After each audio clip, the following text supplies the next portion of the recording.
Sorry about that. I'm so excited. I forgot to unmute myself. Oh my goodness. And our new friend was getting into the music in the background. So I focused. Oh, she loves the music. But let me just do this right. It's Dr. Vibe, your host and producer of the award-winning Dr. Vibe show, the home of Epic Conversations. And I'm the host of Epic Conversations, 2020 Best Podcast News Award winner, and 2018 Innovation Award winner given out by the Canadian Ethnic Media Association. I also co-host and co-produce the only online show in the world for dads and fathers. It's sponsored by Dove Men Plus Care. And because of that, or be part of that collaboration last year, reached out globally to over 100,000 fathers and dads around the world. And we did that again this year. So we've hit over 100,000 the last 2 years in a row. So as always, I like to see you're blessed, highly favored, a magnet for miracles, and a solution for someone's problem. And I am fired up this evening. I am excited. I am really, really excited about this conversation. I am all the time, but you know what I'm saying. Now, just want to do a little promo here.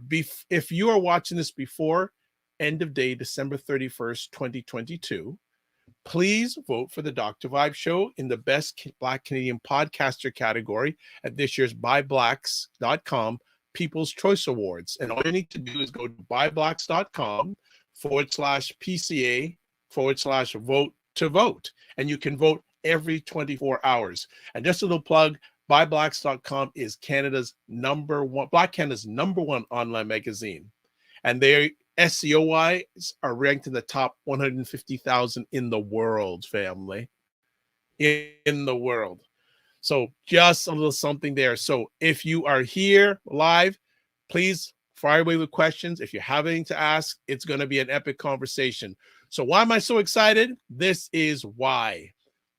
Dr. Alicia Watkins is a full professor of social work and a licensed clinical therapist. She's also the founder of Coaching with Dr. Alicia, LLC, as a certified couples coach focusing on providing evidence-based skills to couples who wish to get married, improve their communication skills, and foster healthy relationships.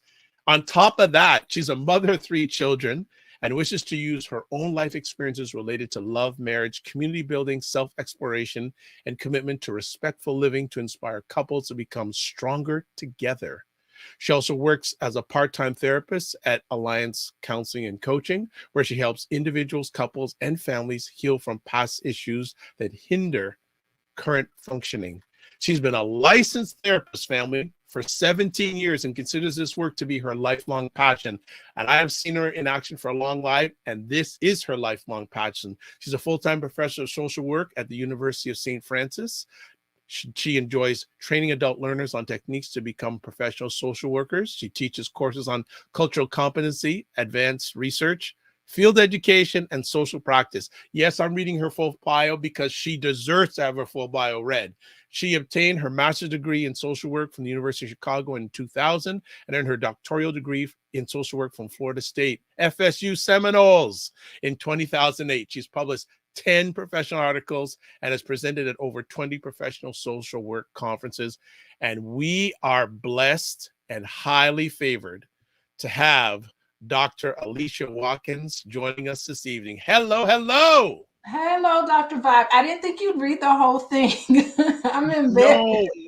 No. Why are you embarrassed? Just because I know I have to put the bios together and all of that, but there we go. Well, absolutely. Well, this is a wonderful moment for me because I've been a wonderful fan for a long time, since you've been chopping it up on your own and chopping up with Dr. Boyce and chopping up with your girl. And that's saying, and this, I have a feeling this is probably your first Black Canadian podcast conversation. It sure is. And I got to tell you, one of my favorite friends in the world, he is my coworker. His office is right next to mine in my university. He's a Black Canadian too, from Nigeria.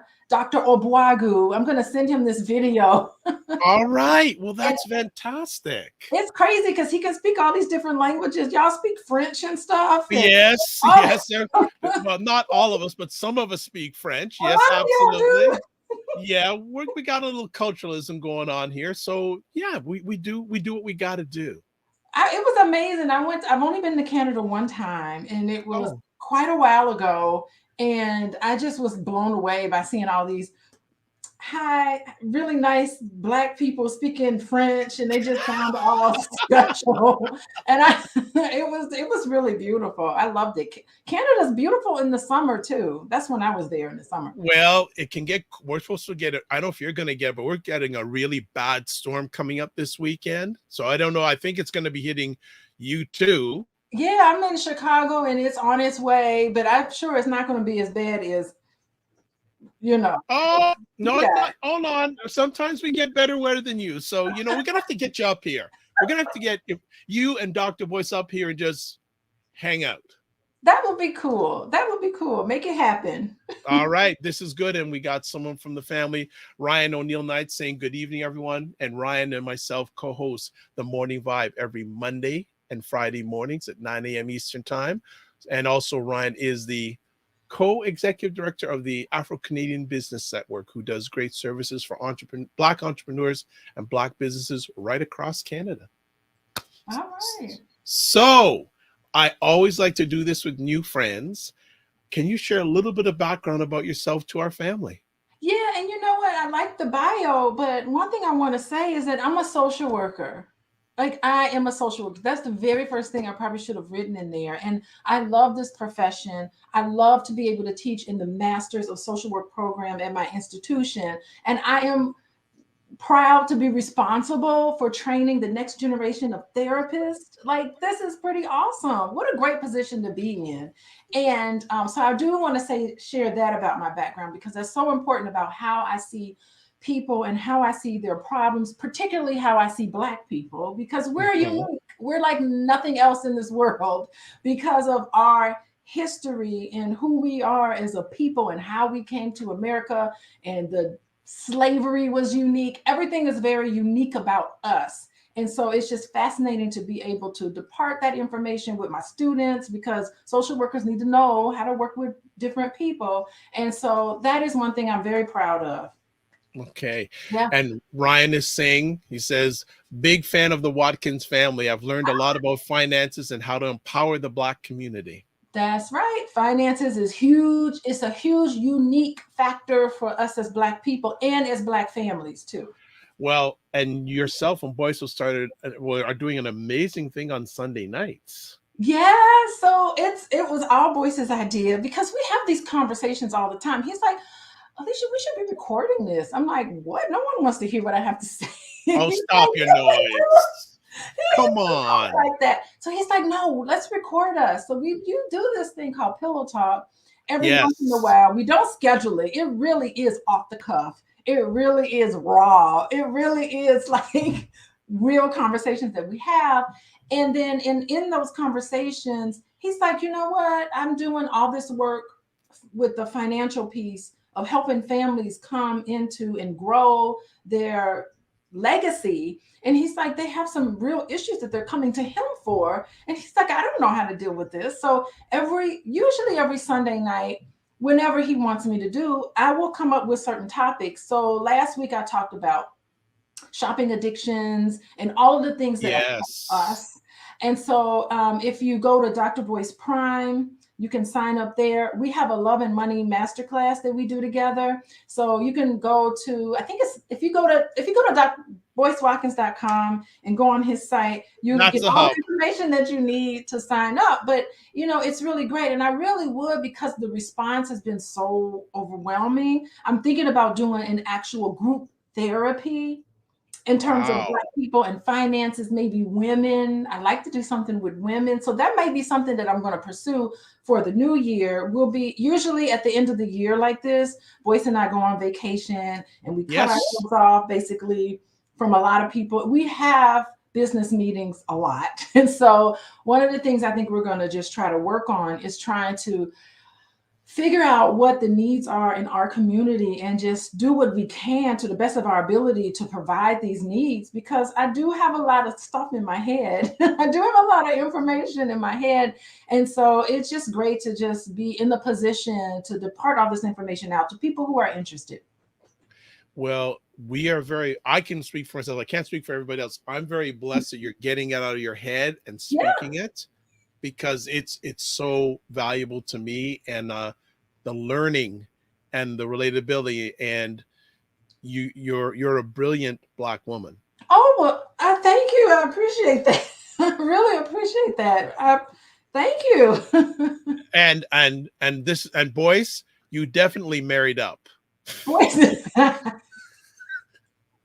you know what? It's so interesting because I've known boys for quite some time. I've known boys Yes. actually this coming um next September, I would have known him for 30 years. Wow. So what we're going to do, we're going to we take an annual pilgrimage to Indiana University where we met at the library. And this year we're going to bring the whole family down and we're really going to have a fun time talking about my experience at the university. So our experience at the university. So it's going to be pretty special. 30 years. And I've met a lot of his girlfriends. Yes, that comes up in during some of your conversations. Yes. It's interesting because never in a million, he confessed his love to me, Dr. Vibe. And I couldn't believe it. I said, who's this? Because I've just known him as like my friend. By the way, I've only known boys as just like my friend from college. He went and did all these great things. And every once in a while, my dad and I would watch him on CNN. Yeah. But other than that, I had no idea.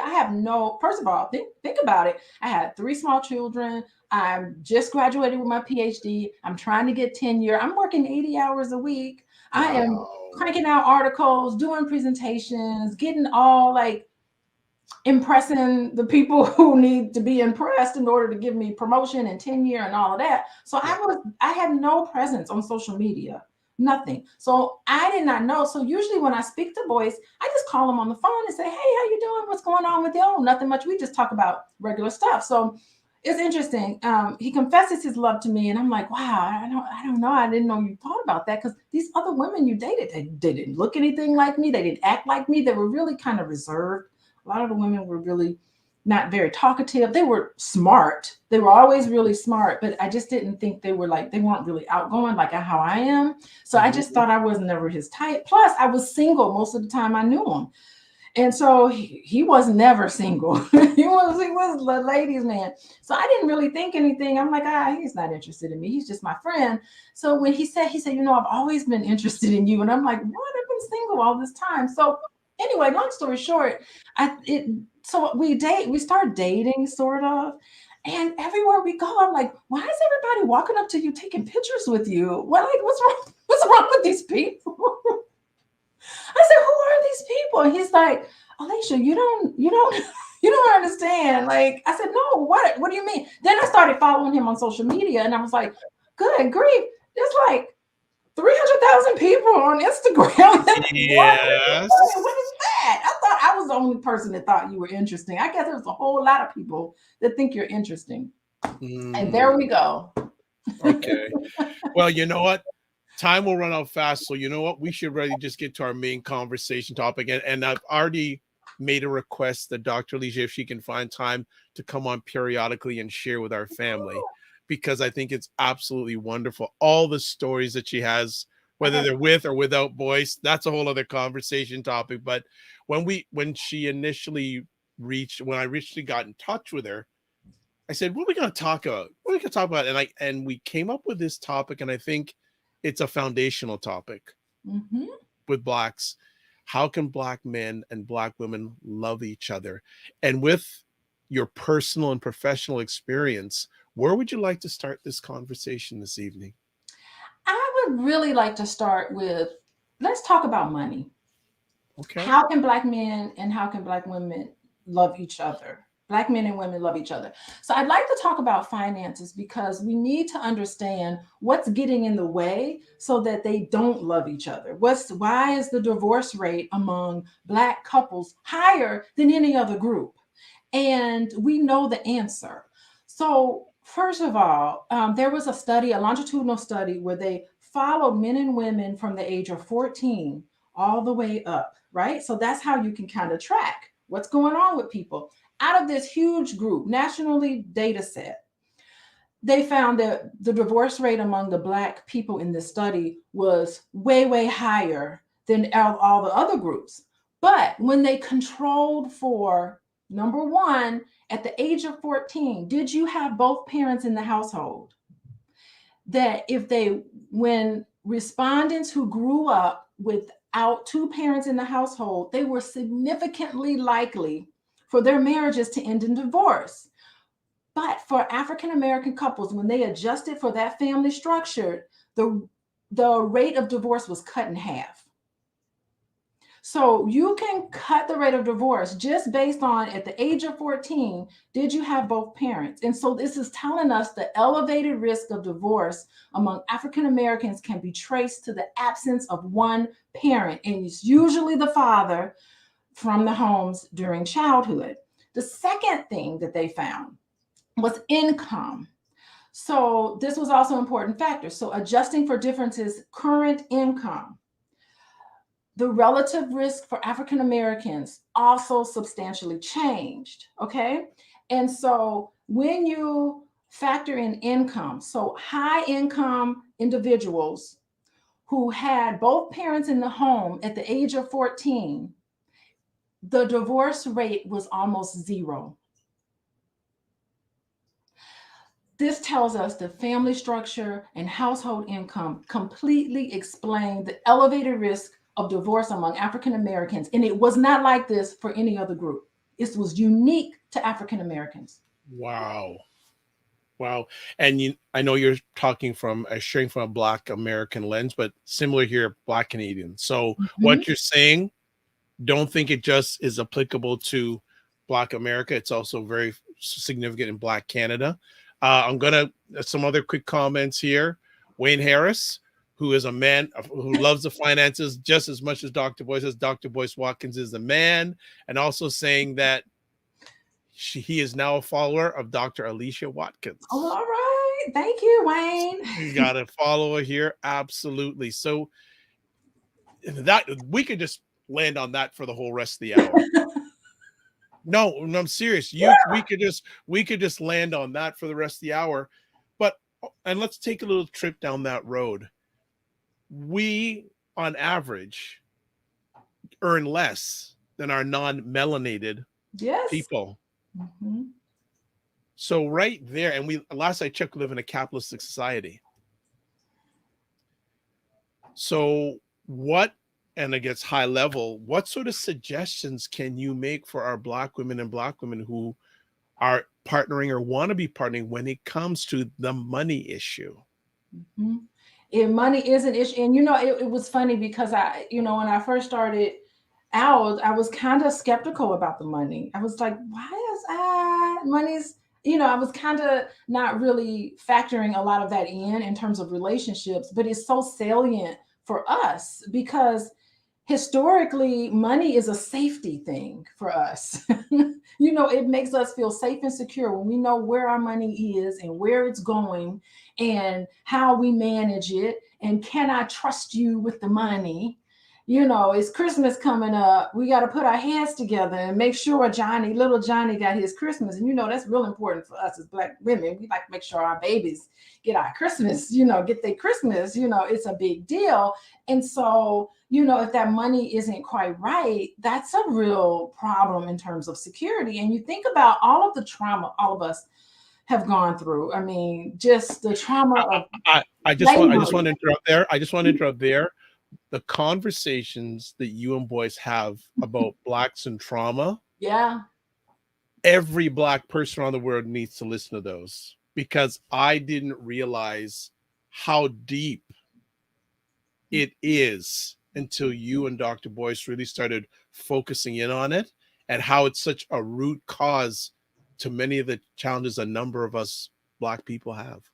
Yeah, I mean, he's very eloquent and can speak all about what slavery did economically. Like right now, he's doing his Powernomics talk right now. Like right now, you can go on there. He's chopping it up about with Claude Anderson and all of that. Yeah. He's talking about, and it's a direct, relationship between coming out of slavery and being kind of eliminated economically. Black people have been eliminated from having these resources, and he talks very eloquently about it. And it's really interesting because I'm just like, slavery we pay a toll in terms of economics, but you know what? Our psychology, our psyche, it's all messed up from this slavery. And that's another unique issue with us as Black people, is that we not only are these harsh stereotypes thrown against us, right? But we use them against each other.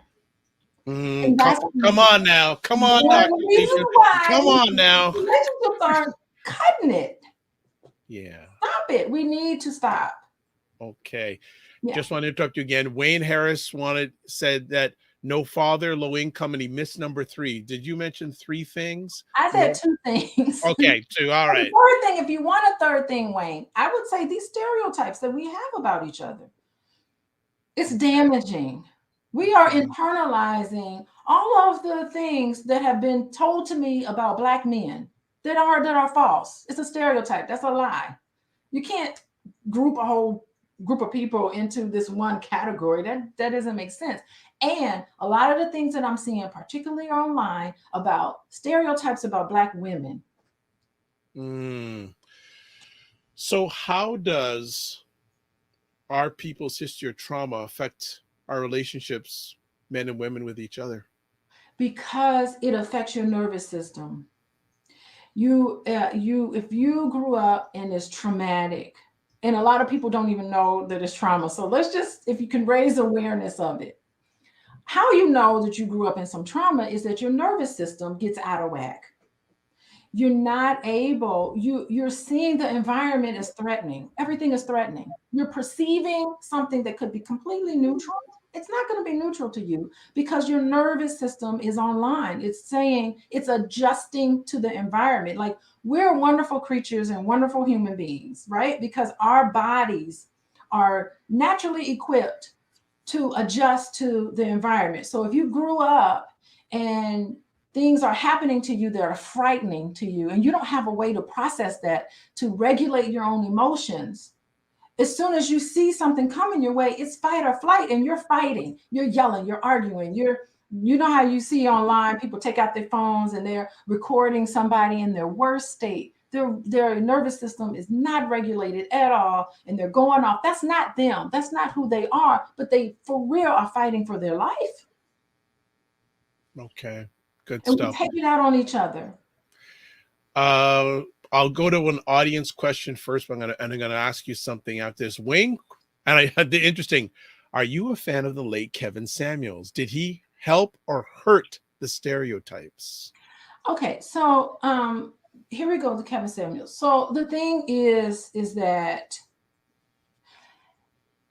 as a professor, I'm teaching. Just this few days ago, I just finished my semester. I taught this practice 1 course. Believe it or not, there's a theory on how to help people. There's theories, models.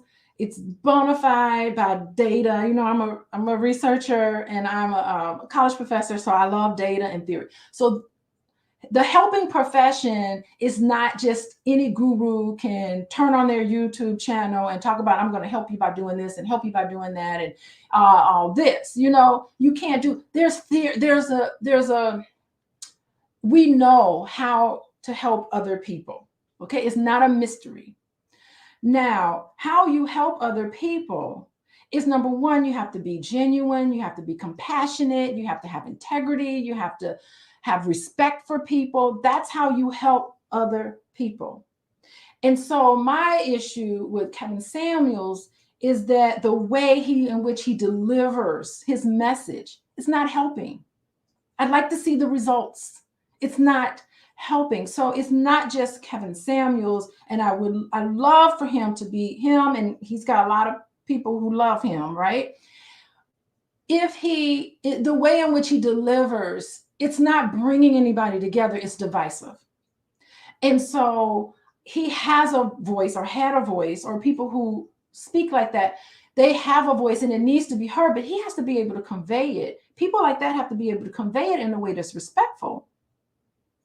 And when you're putting somebody down and you're being like you're superior and I have all the answers and you don't, it's not helping people. So I look at Kevin Samuels and others you know, is this going to help, or is this really just going to be really fun entertainment? I can put my popcorn in my mouth and be like, ooh, he just chewed her out and all of this. That's how I look at it, because it's really sad to see a therapist like myself. I can't get the numbers Kevin Samuels gets, you know? And I don't know, like, it's just sad for us. And I'm given real stuff, you know, and I just don't think that it's helpful. That's the biggest my biggest issue with it. Okay. One of the things that you and Dr. Boyce educated me on was the ACEs test. Oh yeah. Can you share that with our audience and how it can have an impact on Black men and Black women loving each other?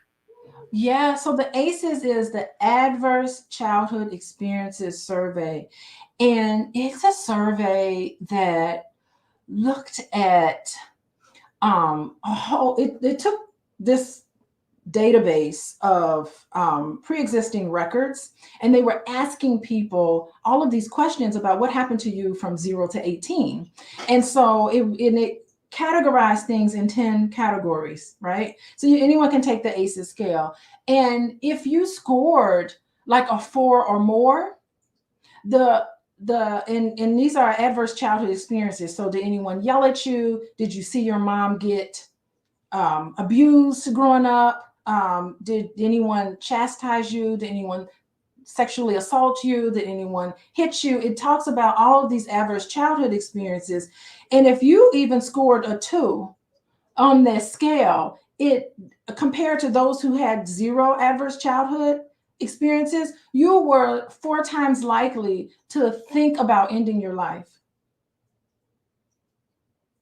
So how you score is directly related to later on issues psychologically and health issues as well. So the ACEs score is a really interesting, it's been and it's been replicated. I don't know how many times it's been replicated. But the thing that's particular for Black people is that when I think about intergenerational trauma, and it's just like, well, this is the way my grandparents operated. That's how they raised their children. That's how my parents raised us. This is how I'm going to raise this. It's just you start to think that these things are normal. I'm going to take my belt down. I'm going to spank you with my belt, and I'm going to do all these things to you. And you start to think this is normal, but it isn't. It's really toxic things that are happening in our households that has a lasting effect long term. Okay. Good stuff, and also can have adverse effects in relationships too. Absolutely. I mean, you talked about the nervous system. I mean, think about it. We need safety and security in terms of finances and all of this, but growing up, we need safety and security. We're a child. We need help figuring out what's going on. We have needs that need to be met. And when you've seen a little toddler, when they start to like lose it or whatever, you need to have a parent that's able to say, okay, Johnny, here, come on. You need to hug the person and calm them down. You have to regulate for them. Right. So that when they grow up, they can regulate for themselves. And I think this is why crime rates are so high, and, you know, violence and all of this stuff that gets kind of promoted in our community. Okay. You're not able to calm yourself down on your own. And guess what? There's systems in place for you when you can't do that. Wow. Wow. Wow. So just to do a reset here, we are blessed and highly favored to have Dr. Alicia, as she likes to call her, Dr. Alicia, sharing on the Dr. Vibe Show. We're talking about how can Black men and Black women love each other. Just want to say also, people, if you are not already, subscribe to the Dr. Vibe Show on YouTube and press like on Facebook. And as Dr. Boyce would say, make sure you push the notification button too. Note to subscribe, also do the notification. So some more comments coming in here. And Wayne, Wayne has become a big fan. He said, my ACEs score is a 4. Yikes. Yeah. Well, I mean, listen, there's nothing wrong with, you can have an ACEs score of a 10, an 8, a 2, a 1. There's nothing wrong with you. It's nice to be aware of what they are, but realize that don't think like what's wrong with me. You start thinking like something wrong happened to me that shouldn't have happened. So don't think, because think about it, how you react and the things that you do and things that you carry with you. Your body is built to do this, to adjust. I mean, think about it. Our amygdala, the fight or flight or whatever, that's the reason why we're alive today. Our genes carried on because we were vigilant, but the problem is that in relationships, the threat is just perceived. And a lot of times there isn't any real threat. It's just someone said something to you and it triggered you in a way. And that triggering response makes you lash out. And know that lashing out, although it's not correct, you're not supposed to do it because, of course, there's systems in place for you. However, that's a natural way for you to respond. So it's not your bad. What happened to you should never have happened to you. That was terrible. All right. Thank you for asking the questions in real time. Really appreciate that. Yeah. Wayne also asked, I guess, building on what you had to say about the late Kevin Samuels, would you say the same for Andrew Tate? Yes, I would. Andrew Tate has probably a bigger impact than Kevin Samuels, because even my little 12-year-old, she goes to school, and I will tell you, it's a racially mixed school, but probably more Caucasians or whatever. So they had a day in school where they said, come to school. It was a couple of weeks ago. Come to school dressed as your favorite person, somebody you want to be when you grow up. That was so she's into dance. And so she dressed up like a dance teacher or whatever, that was her thing. Right. And she came home and she said, Mom, she said, all the guys, all the boys in her school, all dressed up as Andrew Tate. Wow. 12-year-olds. How old? 12. She's in the 7th grade. Oh my grade. goodness. She said the whole school, and it's only 2 grades, 7th and 8th graders in one building. Yeah. She said everybody, all the boys dressed up as Andrew Tate. What does that tell you? What does that tell us? He's even more frightening than a Kevin Samuels. Okay, no problem. We talked about money. Through your personal and professional journey, what are some of the other potential challenges that come up between Black couples? Yeah, so other than the stereotypes that we put on each other, I think, there's a huge challenge. I think that, trust and respect have been 2 things that I've noticed that I've had to really talk about. It's understanding, because if you weren't able, think about the father is not in the home, or you have some issues with another parent. If you aren't able to have this sort of trust, growing up, it's going to be very difficult to trust, when you're an adult. And so sometimes I find trust issues and trust violations, and not even just in infidelity, but financial infidelity. A lot of that is happening with a lot of my couples. And I think what's fascinating is that financial infidelity has been way more devastating than sexual infidelity, believe it or not, because what I'm finding, that's interesting. Yeah. It's like I can forgive you for what you've done to me, but what you've done to jeopardize our household, I can't forgive that. So it's like, not only am I being affected, but little Johnny and Mary and all these other people are affected. The whole household is now affected because you spent the money on this, and I couldn't trust you to handle the money. It's just like, that's the straw. So I'm finding that financial infidelity has really been, a real problem issue. And so that affects how you trust, how you look at people, and that trust. So I would think that's it. And a lot of it has to do with respect. It's like, can I trust that when I'm not around, you're going to be respectful of this relationship? When we agree to the terms of our relationship, can I really know that you will respect me no matter what? I'm coming first for you. And so it's that level of trust that I think has been a real issue. Wow. Wow. How has, from your lens, the pandemic impacted Black love? It's a double-edged sword, believe it or not. I have seen good relationships get better with the pandemic. I've also seen bad relationships get worse. And it's beautiful in a way, because if you're on the fence, sheltering in place with somebody, it will push you over from one side to the next. And I know with my private practice, I'm not with my private practice anymore, but my private practice, for the very first time during the pandemic, we had a waiting list of people with anxiety and depression and just nervousness and scared. And it really took a toll on us, especially the youth. Like my kids to this day, I have tutoring for them and all of that, and they're immediately like, "Is it online?" Because if it's on Zoom, I can't do it. Like they really have and that's not unusual. A lot of actually, there's teenagers that I see even now. They have to meet with me in person. They're like, "Don't send me a Zoom link. I'm not going to meet with you on Zoom." I mean, the pandemic has done that for them, where they just like, "I'm Wow. done." Like, and these are young people. They're like, "No, I can't do a Zoom.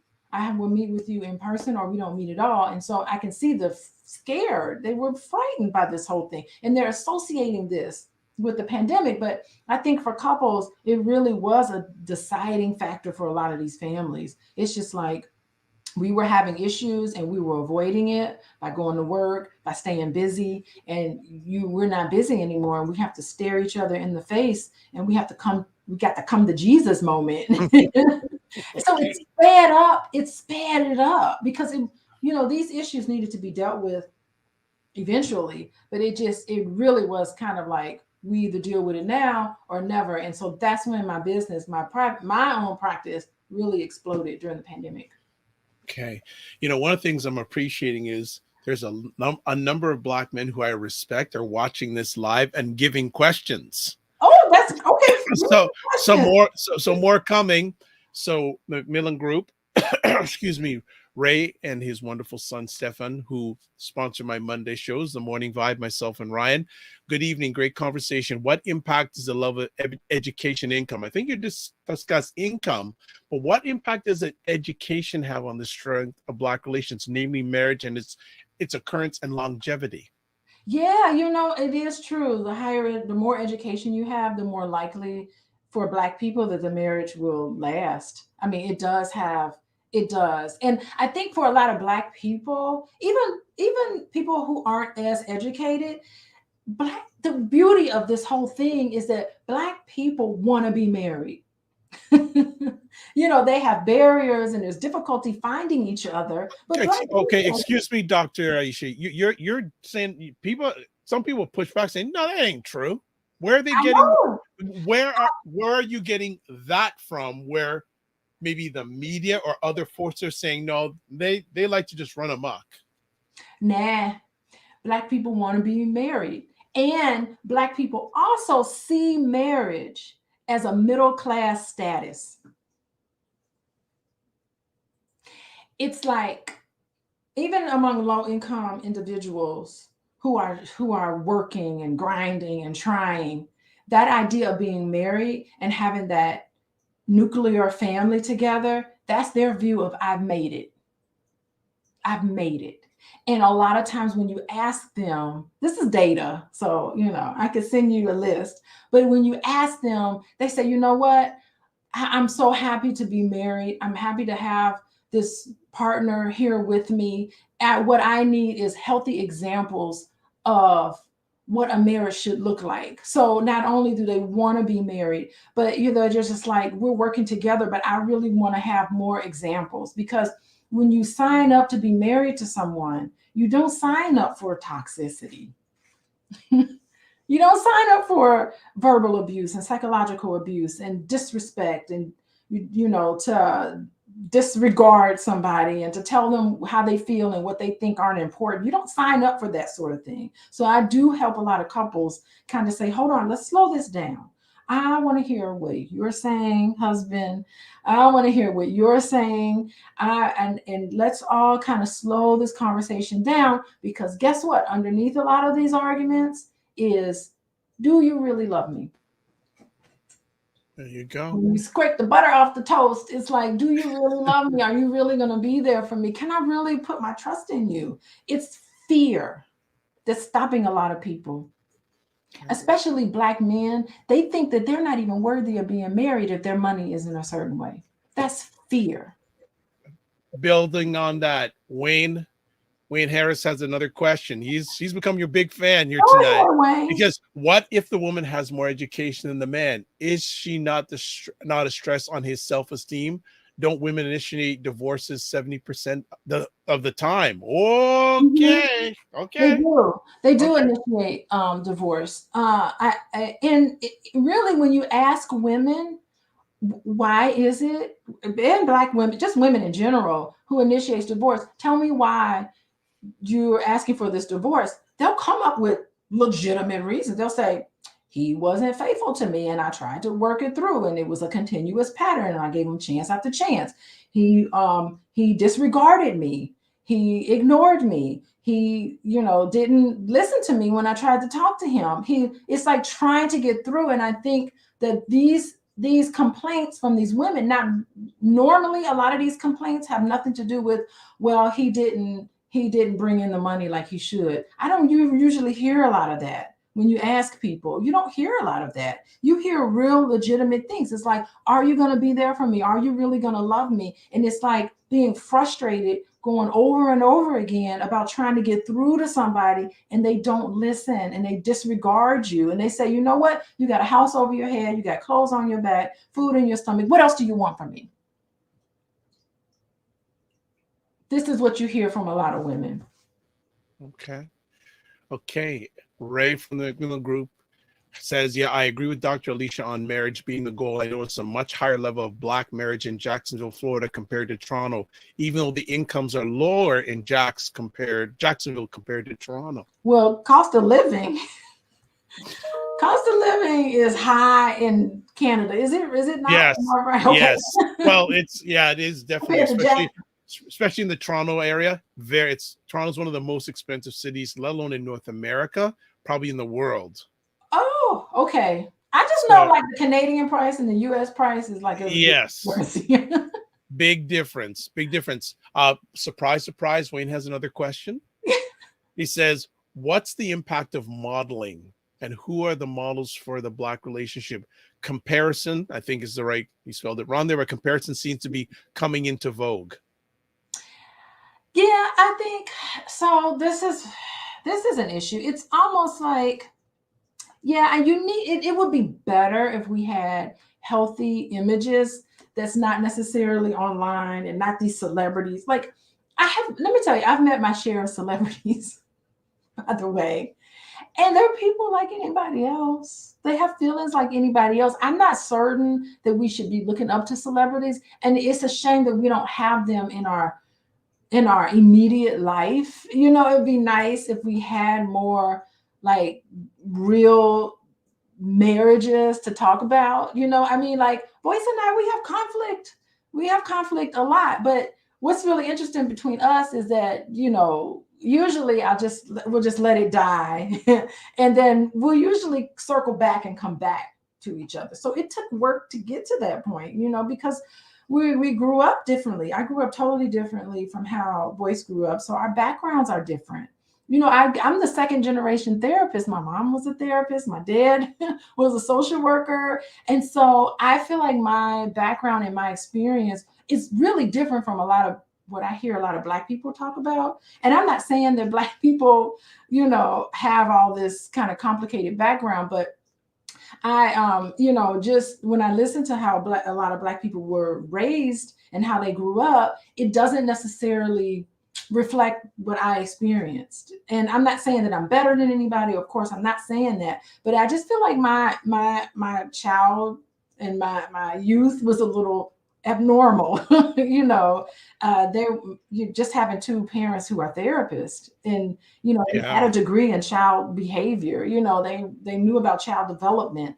So I really do think that my parents and how they raised me was just unique. Just unique among anybody. Good So stuff. Good so stuff. we're different. But just because you have different backgrounds doesn't mean that you can't have a healthy relationship. It just means you need to take out a little more time talking to each other about, okay, what did you see that was normal for you? Tell me, how did you come to this?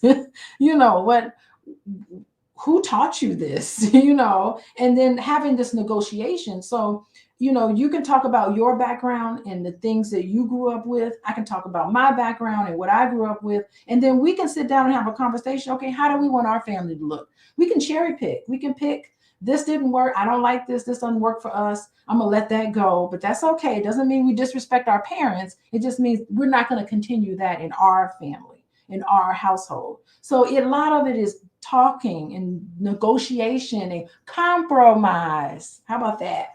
Yeah, like absolutely. Compromise. Uh, I More job says, who is Andrew? Sorry, who is Andrew Tate? Man, I think he got banned from social media, but Okay. you can always That, find him. He shows up. yeah, Googleicious, Google him, Googleicious.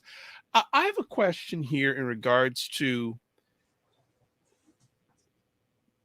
Look at our parents, many of them who stayed married for long periods of time. Mm-hmm. Probably your parents as an example. And, you know, what did they have to keep the longevity compared to what many of our people in this current won't, you know, what's the diff? Yeah, well, I mean, modern relationships. We do need to There we go. Yes.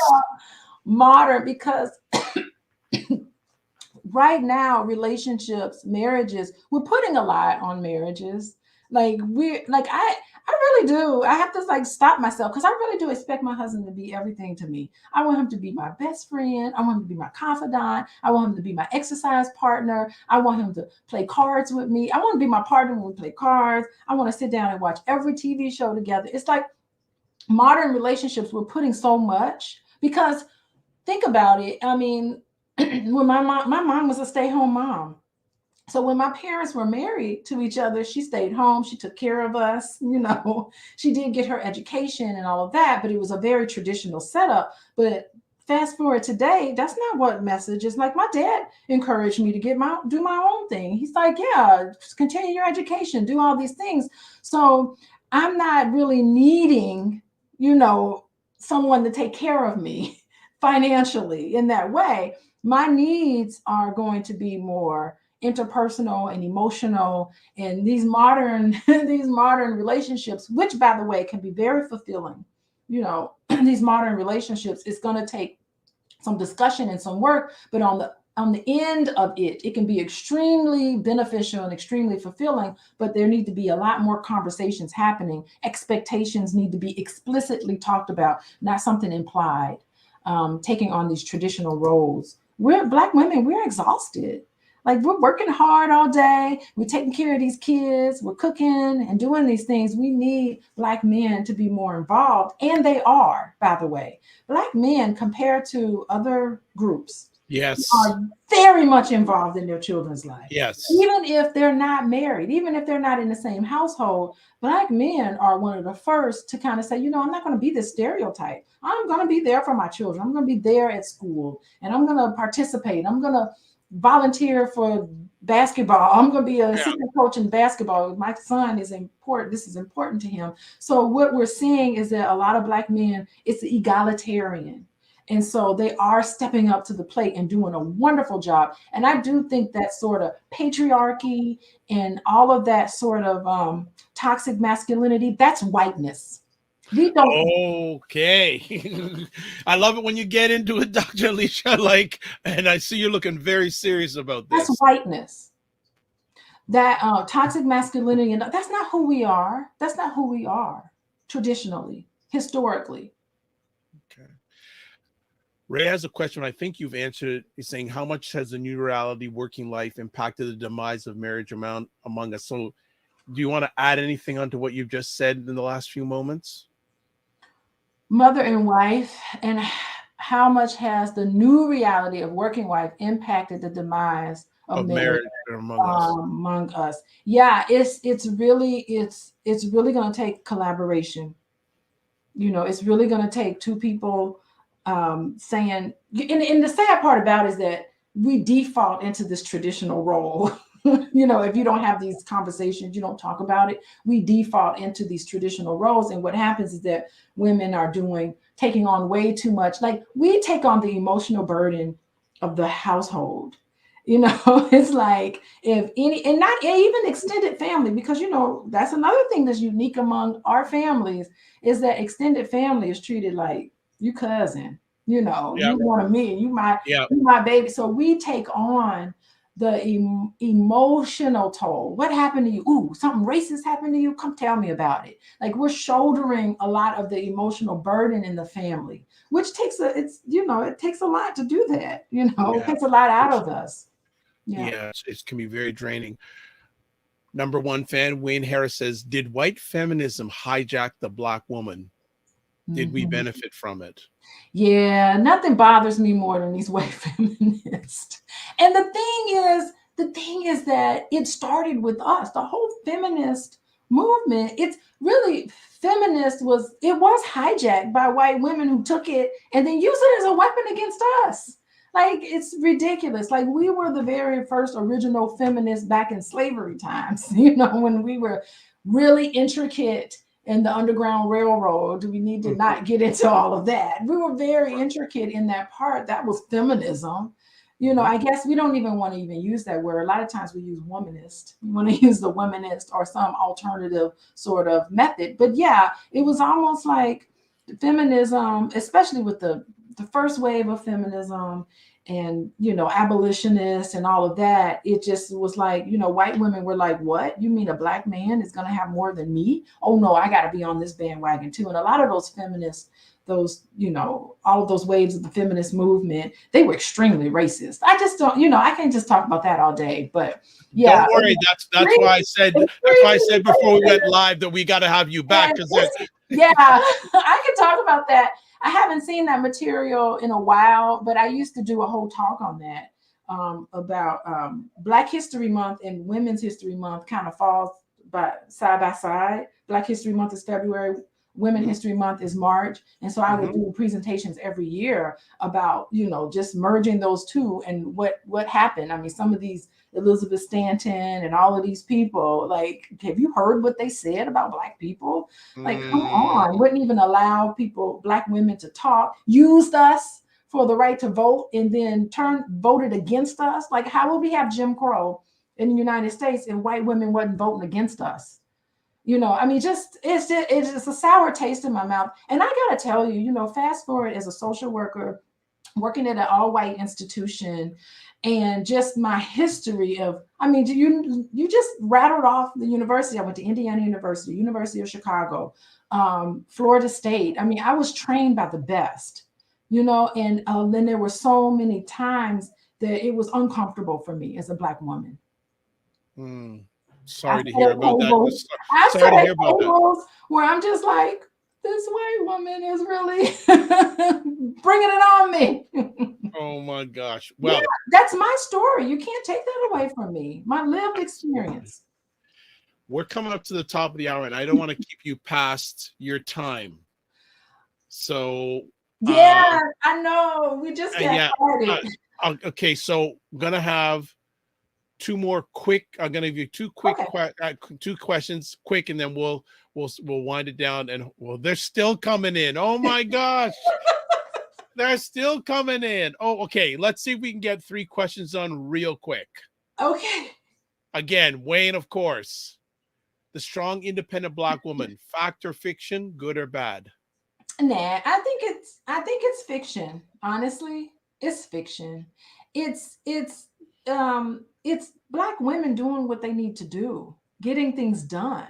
It's not independent. Really, we need to be interdependent. Like we need, like if you talk to Black women, it's like we need you. We need you all as Black men to come through for us. And when you don't, we're forced in this position to make sure things get done. Johnny still needs Christmas.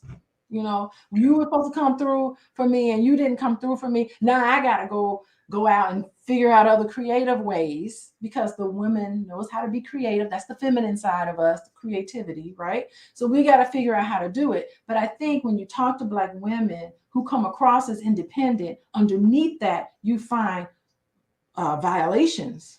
Underneath Mm-hmm. that, you find betrayal. Underneath Mm-hmm. that, you find lack of trust. And it's just like, no, my baby gonna have his Christmas.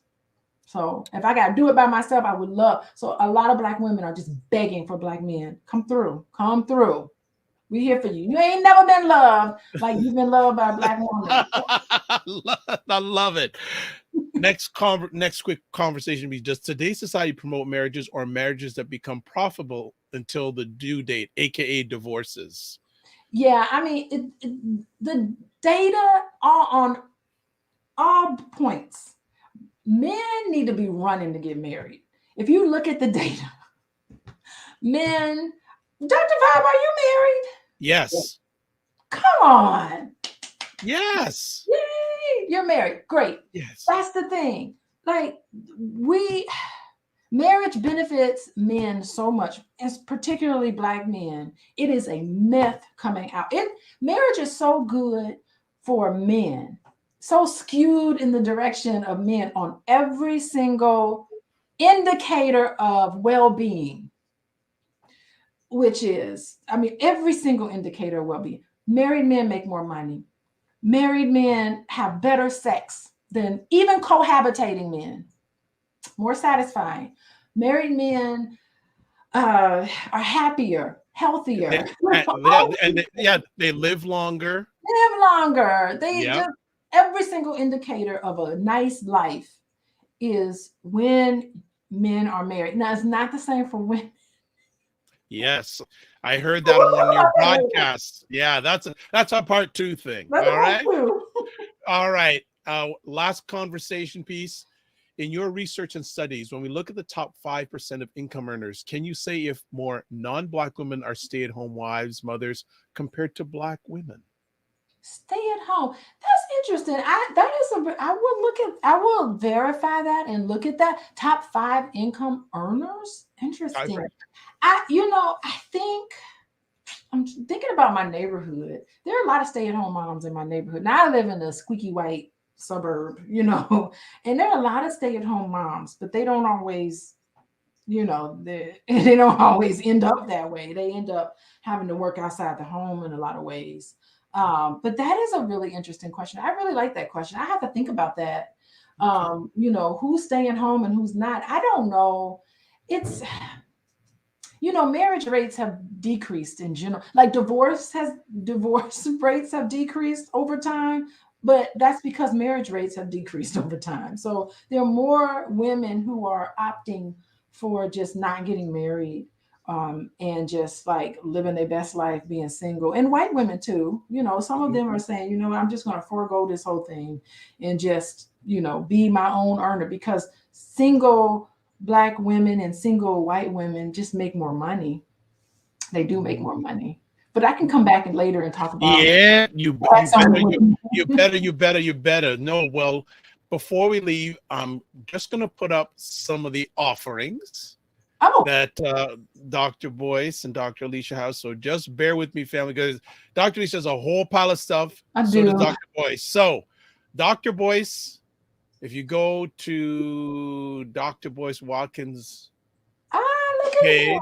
Okay, what does he got? He's got a lot of goodies in there. Yeah, the 10 Commandments of Black Economic Power. Dr. Christina Park's masterclass that's coming up, Protecting Your Health from a Toxic World. Free training from Dr. Boyce, how to start an investment club, how to generate income on selling stock options, how to build $1 million family with 5 minutes a month. The free Dr. Boyce book, $5 investment plan. There it is, Financial Therapy with Dr. Alicia Watkins. Wow, okay, he's good. He put that up there. I didn't even know that he put that on. He's got a pile of stuff, family. So if you go to drvoicewatkins.com, you're going to see, but we want to highlight, of course, the Financial Therapy with Dr. Alicia Watkins. Let's go to that page. What do we see? And there we go.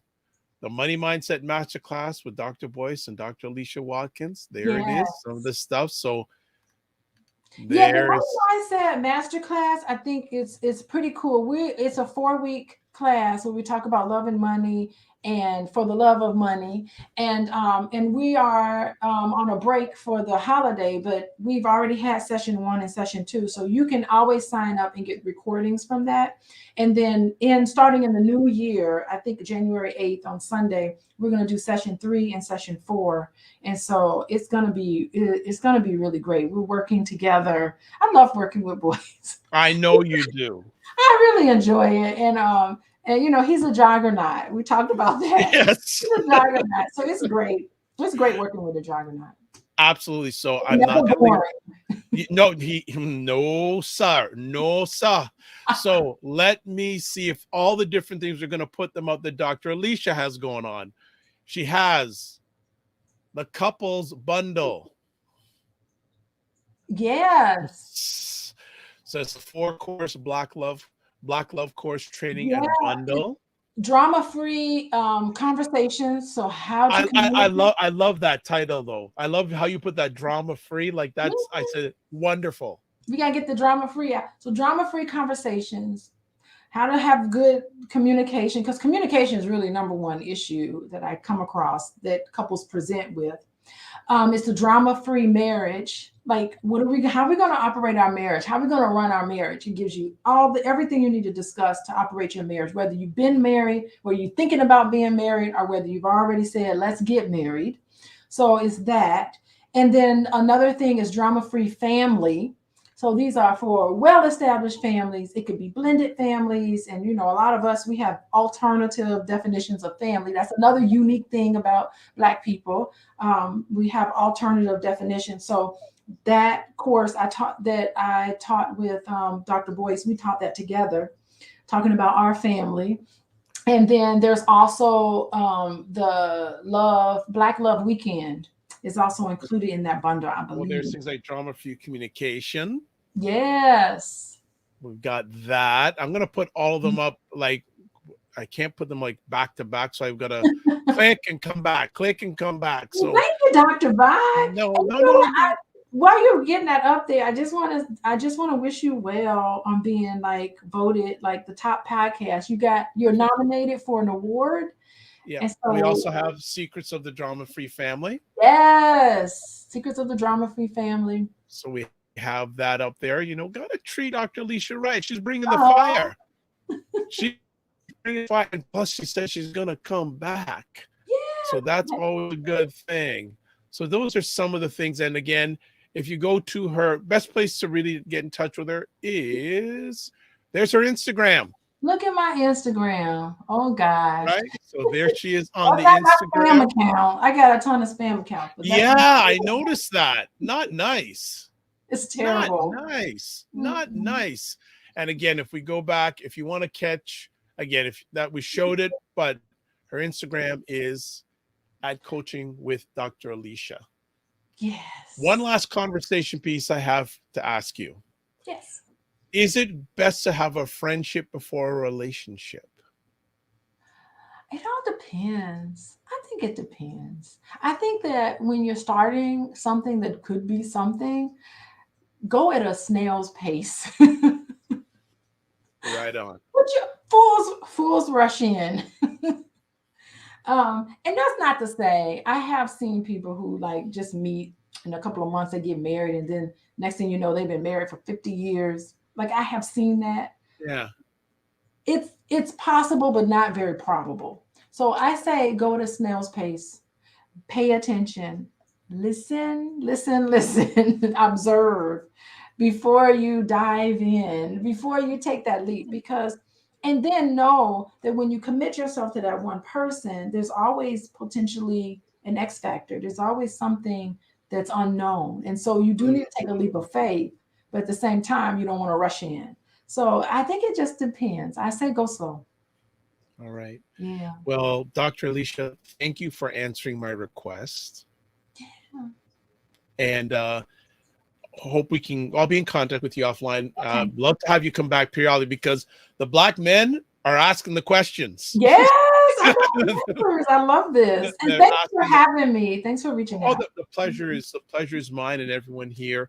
I want to wish you, Dr. Boyce, family, and all the hundreds of thousands of people that you have are and will be helping. A great holiday season. Yes. And I heard you're going away, which is fantastic. Yeah, we're gonna party it up. I'm gonna party hard. We work hard, but we're gonna party hard. Okay. And as I always leave with these two things these days, remember to give yourself grace, and don't just manage your time, manage your energy. Beautiful. I love that. Give yourself grace. That's beautiful. And other people too. Yes, but it got to start with you You first, do because have if you're not giving it to yourself, it's gonna be hard to give it out to other people. Yeah, I love it. All right. Thank you so much. All right. Thank you for having me. Goodbye, everybody. I'll see you again. Take care. And yeah, and that was an epic conversation with Dr. Alicia. And I mean, wow, it was worth the wait. It was certainly worth the wait. So everybody, there's her contact information. At least follow her on Instagram. At least do that. And if more, look into the programs and that her and Dr. Boyce are offering. They are good stuff. So want to just close up here with a few quick things. Again, if you're watching this before 12 midnight in your time zone on December 31st, vote for the Dr. Vibe Show in the Best Black Canadian Podcaster category at this year's BuyBlacks.com People's Choice Awards. Go to buyblacks.com/PCA/vote to vote. You can vote every 24 hours. Also, subscribe to the Dr. Vibe Show on YouTube, and also push the notification button to know what's going on, and like, and on Facebook.